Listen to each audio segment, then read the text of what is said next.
বাড়িতে সবার শরীর খারাপ, ওর জন্য আজকে হালকা পাতলা খাবার রান্না করব যাতে সবাই সুস্থ থাকে। এর জন্য এই দেখো বেগুন, আলু আর ঝিঙে ভেজে নিয়েছি, আর কাঁচা লঙ্কা তেলে দিয়ে এগুলো দিয়ে হালকা মাছের ঝোল করব আর টক ডাল করব।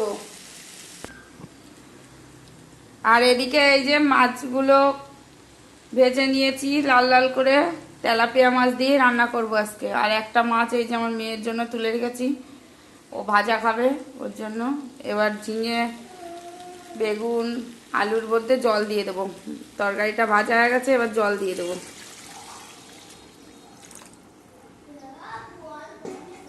আর এদিকে এই দেখো টক ডাল ফুটছে, এর মধ্যে কটা ডাটাও দিয়ে দেব, ডাটা দিলেও খেতে ভালো লাগবে গরমে। ঝোলটা ফুটে উঠেছে, এবার মাছগুলো দিয়ে দেব। মাছগুলো আগেই ভেজে রেখেছিলাম। আর এদিকে এই দেখো টক ডালটা ফোড়ন দিয়ে দিয়েছি, টক ডালটা হয়ে গেছে আমার। আর এইদিকে উচ্ছে দিয়ে আলু দিয়ে তিতের ঝোল বানাবো। উচ্ছেগুলো ধুয়ে নিলাম, ধুয়ে এবার কড়াইতে দিয়ে দেবো। তেল গরম হয়ে গেছে,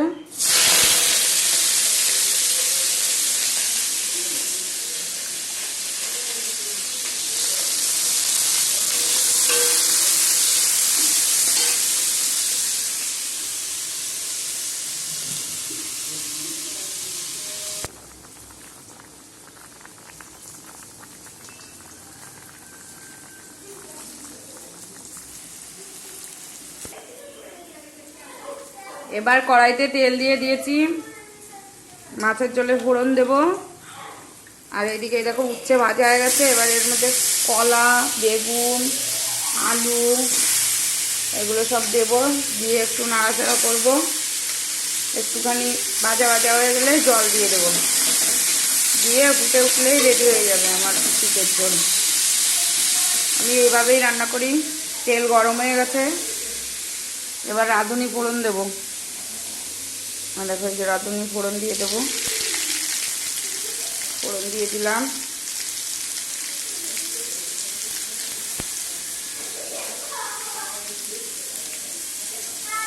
রাঁধুনি হয়ে গেছে, এবার মাছের ঝোলটা দিয়ে দেবো।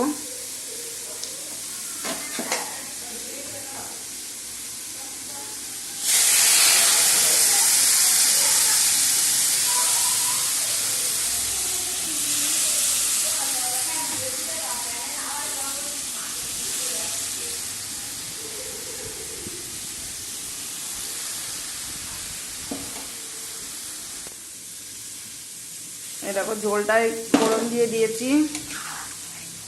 এই যে আমার মাছের ঝোল, পাতলা পাতলা মাছের ঝোল এই দেখো রেডি হয়ে গেছে। এই যে আর এদিকে এই পিঠের ঝোলের মধ্যে জল দিয়ে দেবো, জল দিয়ে দেবো। এবার এটা ফুটে উঠলেই হয়ে যাবে, মাছের ঝোল রেডি।